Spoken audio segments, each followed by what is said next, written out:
Welcome back, nerd friends. It is new system time. EZrun new combo. The Max10 G2 ESC with the EZrun G3 motor. We're gonna do an unboxing, run down some features, and talk about some of the cool new stuff here. Biggest news with these systems is they're now waterproof and censored, which I think is a very big deal. We're, taking care of the earth a little bit. We've updated our packaging, so it's this nice sleeve, and then you get your sweet boxes like this. Speed control and a motor. Now, there are two different Max10 G2s now. There's a Max10 G2 80 amp, and there's a Max10 G2 140 amp. Previously, they were designated by SCT and not SCT, but now people don't know what SCT means anymore because it's not as popular, so we just went back to the good old-fashioned amp ratings. They're the same size, they're just got different internals to make them more stronger. So now, you're not going to want to quote any video that you see of mine on the hard specs. We always leave a link down below that you can go check out all the listings for, all the hard details, if you will. Get inside here. You got your best friend in the whole wide world, the instruction manual. I'm still trying to get the bosses to stop creasing the decals because I'm not super stoked that my decals get a crease like that.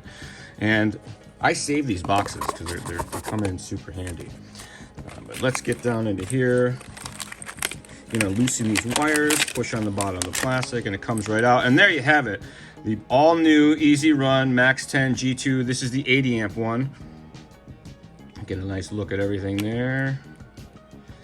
See, there's the 2 to 3S LiPo rating on the 80 amp. The 140 amp goes up to 4S, and we'll talk more about that here in just a bit.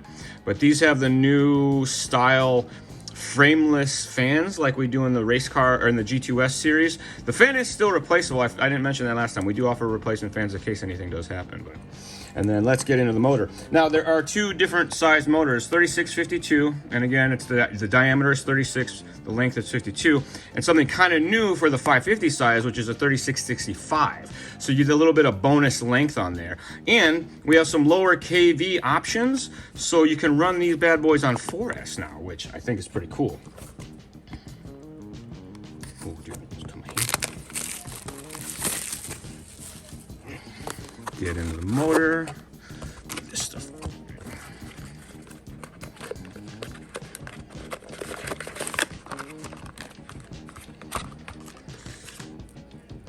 There is a sensor harness included so that if you get the adapters, you can run these on regular speed controls as well.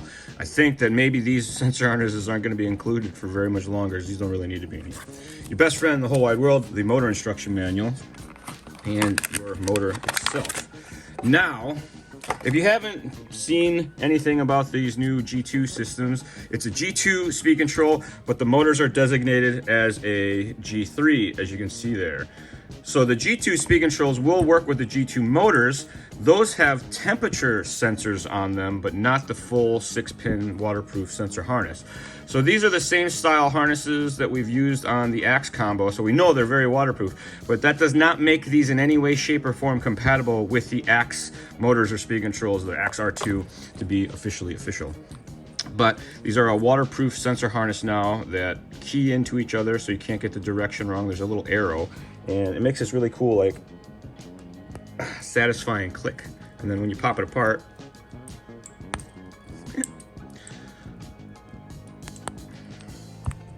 so the 80 amp comes with the XT60 pre-installed, which is probably fine for most of the stuff.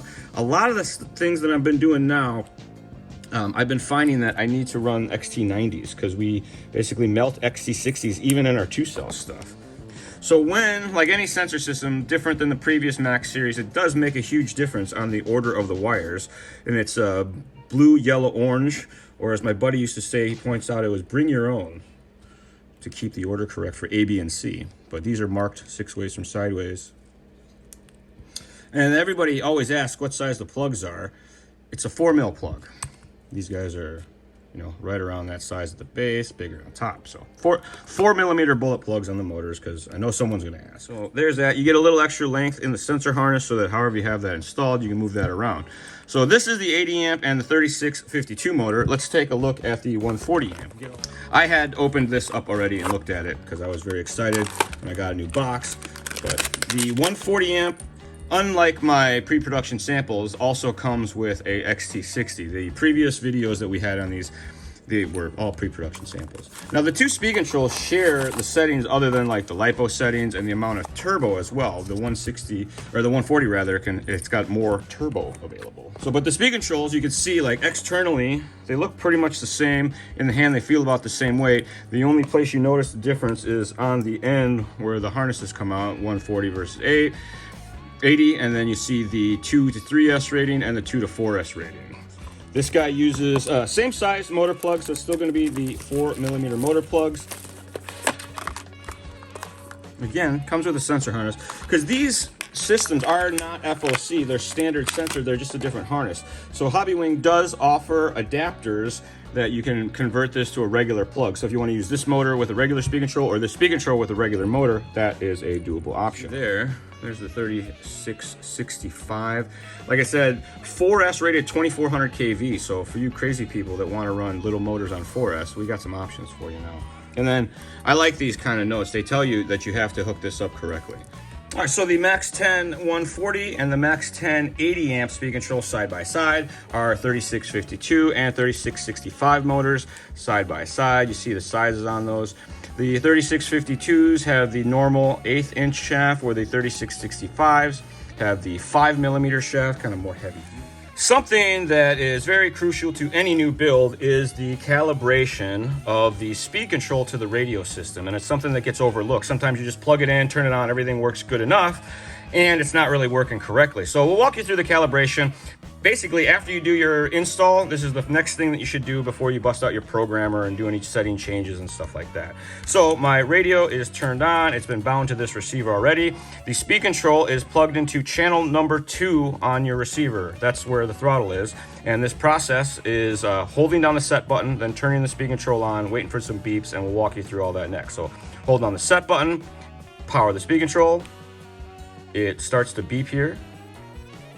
Let go of the button, you tap it, that sets neutral, hold it full throttle, tap it, sets the full forward, hold it at full reverse, tap it, and it sets the full reverse. So it blinks once, twice, 3 times, and that's all there is to it. After that,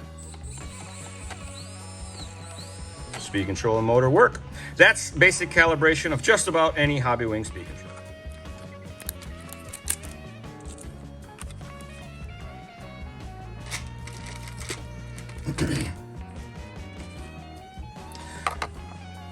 All right, so for tuning, this is changing the speed control's parameters or the settings, not setting it up to your radio or making it work. On the Max series, you can get the speed controls installed, set up to your radio, and they will work fine just as they come out of the box. But if you want to do any setting changes, adjust cutoffs, or turn your reverse off, or do a little bit of speed control tuning, you can use any of the programming devices. The EZrun Max series works with the LCD box, the OTA Bluetooth device, and the very basic LED card as well. For today's demo, we have it hooked up to a battery, and there is a dedicated programming port on the speed control. Some people try to use the receiver wire. That won't work. And then this is marked with a minus, a plus, and a little squiggly, and the little squiggly line is your white wire on the harness, like that. And then we're just going to turn this guy on. That comes on, then you have to push the button to get it to start talking to the speed control. Well, we're going to go briefly through the speed controls. This one's connected to the 80 amp speed control. The settings are the same on the 2 speed controls except for the total amount of timing, and we'll talk about that when we get there. So setting number 1 is your running mode. This is forward, reverse, and brake right now. That's what it defaults to. You can turn the reverse off, or you can put it into a rock crawl mode, which is just forward and reverse.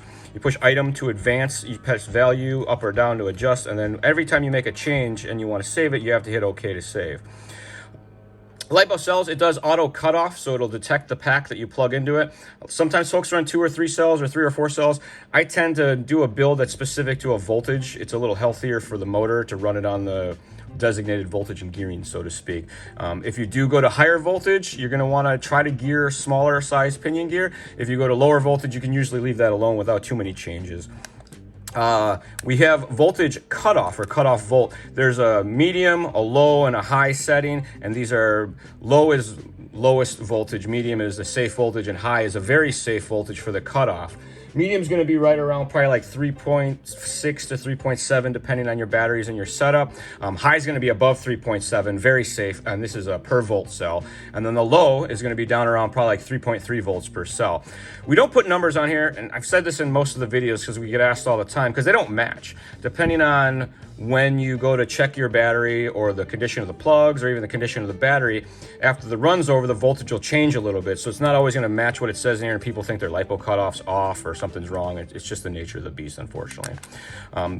Motor rotation. Now, on a censored brushless system, you have to use motor rotation if you need to make the motor go reverse when you apply forward. Some of the vehicles have a backwards transmission and they need the motor to go the wrong direction, and that's what this setting is used for. Normal forward on a RC car is normally counterclockwise, but if you have a backwards transmission or custom build, you can switch that here and still get normal throttle, reverse brakes, all that stuff, and still have censored mode operating nice and safely. If you just reverse the channel on the radio, that's definitely not the right way to do it. You want to use this setting to get your wheels driving in the correct direction after calibration. And this is all stuff that you do after you calibrate the speaker. You can change the BEC voltage. There's two voltages, 7.4 or 6. If you have high voltage servos, that's what that's for. Just so you know, if you have high voltage servos, they usually work fine on the lower voltage. You don't necessarily have to change that. So brake force is your total braking power. This allows you to reduce your total braking power, makes the vehicles a little easier to drive. Sometimes the brakes are just way too strong, so this allows you to limit that. Running your brake force turned down prevents you from over braking or causing huge spikes to your system, so it is good for the, I guess, health of the speed control as well. Item number 7 is reverse force. Same type of thing. It's how fast the reverse is. If you aren't really good at modulating your reverse, this helps it. So you're not like shooting out backwards super fast and things like that. I leave this turned down as well just because I like to back away slowly and be safe. If you're, most of the racetracks that you go to, you can't really run reverse, so this is kind of up in the air. Punch. This is how linear your throttle is. The higher this is, the more 1-to-1 the throttle rate is. In fact, it is 1-to-1. And if you like click to full throttle and the vehicle doesn't want to take off because your batteries aren't high C rating or you're using underrated plugs, turning the punch down will help that. If you want a more linear throttle feel so that it responds directly to your throttle input, you turn the punch up type of deal. Number 9 is most linear. Number 1 is the most safe. Drag brake is not for drag racing. It's brakes at neutral. So as soon as you let off, it applies brakes for real high traction situations or places where you got to get on the brakes a lot. Maybe you're just looking to get a different feel for how when you let off the throttle, less coast, I guess you'd say, you can use the drag brake for that.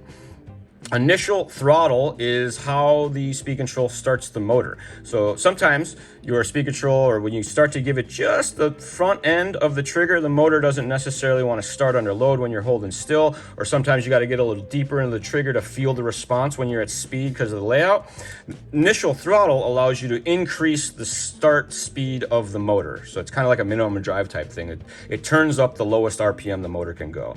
Most of the time you're going to leave this alone, but if you want the motor to start a little harder, have a little more initial feel, you can use that. Turbo timing, now that's the difference here. The 80 amp allows up to 20 degrees of turbo timing. The 140 amp allows up to 30 degrees of turbo timing. Turbo timing is electronic timing advance from the speed control. It basically overdrives the motor, kind of like a VTEC style system in an engine or a variable boost from a turbo. It makes the motor faster at high RPM. And I know everybody's like, well, why don't you just use that all the time? Well, you don't really need it. It's used to fine tune things, get a little extra top end when you can. If you've got temperature to play with, this allows you to kind of fine tune your top end. And it comes on after full throttle. So the motor's kind of ramped up up towards the end there. The delay is how long after you get to full throttle before it starts to kick in the timing, and you can have it set to instant. So as soon as you get to full throttle, it'll dump that timing in, or it'll start to apply it slowly across that, or it'll wait whatever you have this set to before it kicks in, so the motor can top all the way out. Restore the factory defaults, which resets any changes that you made, and then you're back around to the top of the list. It'll show you the data logging as well.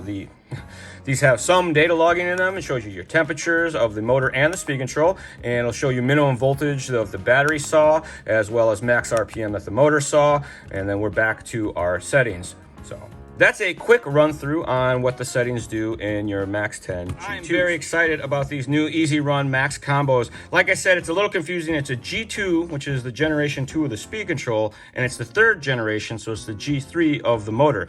You can tell them a difference because these have the spiral cut, they have the waterproof harnesses that match each other, but don't get confused by the G2 series of the motors that are temperature sensor. They're not fully sensor type of deal. And as I said before, the EZrun Max10 series works with the LCD box, the OTA Bluetooth device, as well as the regular old LED program cards. The difference with the LED cards is that whatever your sticker says may not match what the settings are, so you can just reference the instruction manual to know what the buttons are.